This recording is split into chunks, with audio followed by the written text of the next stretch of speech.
Well, in this video, I'm gonna show you 7 tips for framing and composition that are gonna help step up your filmmaking. Framing and composition is one of the easiest things that you can do to improve your filmmaking. It doesn't require buying a new lens or a new camera or any new editing software. It's just absorbing this knowledge and implementing it into your techniques when you take your camera out and start shooting. In this video, we're gonna go over 7 tips to improve your framing and composition. The first tip we're gonna discuss today is rule of thirds. Rule of thirds is one of the first things you learn when you're in film school or when you start talking about cinematography. And it's a compositional guideline that breaks your frame down into thirds. There are 2 horizontal lines and 2 vertical lines, effectively breaking your frame into 9 sections. It also creates 4 PowerPoint crosses. These are fantastic areas in the frame to place your subject because the viewer's eye is drawn to these cross points. According to the rule of thirds, positioning your subject on these third lines will improve the composition of your cinematography.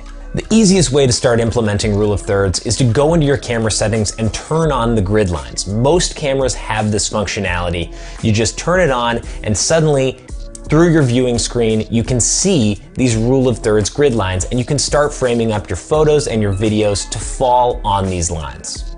I'm gonna show you here a shot as if we just took out the camera and wanted to get the image as it's shown. Now, if we have it just fall onto these third lines, you can see the difference in how much better framed the shot feels. There's a real emotion that rule of thirds helps convey to your audience. And it feels much better when your subject falls on one of these third lines. If you're shooting the horizon, you might want it to fall on the top horizontal third or the bottom horizontal third as opposed to the center of your frame. It's gonna, again, add more.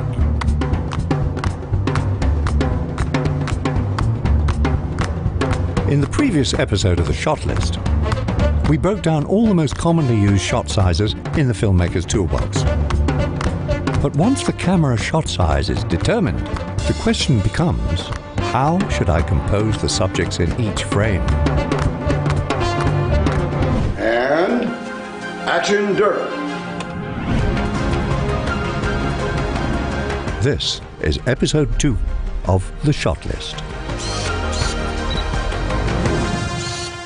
Framing.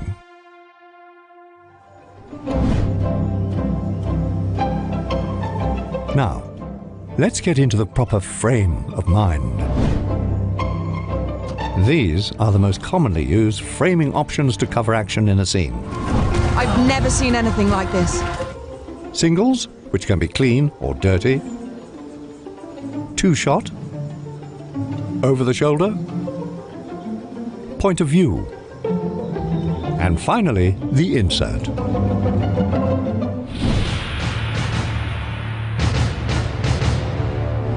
Our first framing convention, the single. A single shot features one character alone in the frame.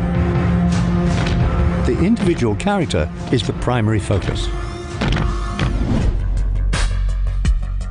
But there are 2 ways to frame a single. A clean single is when no part of any other character is visible in the frame. It's best used when you want to convey a character's isolation. Whereas a dirty single includes a limited presence from another character in the frame.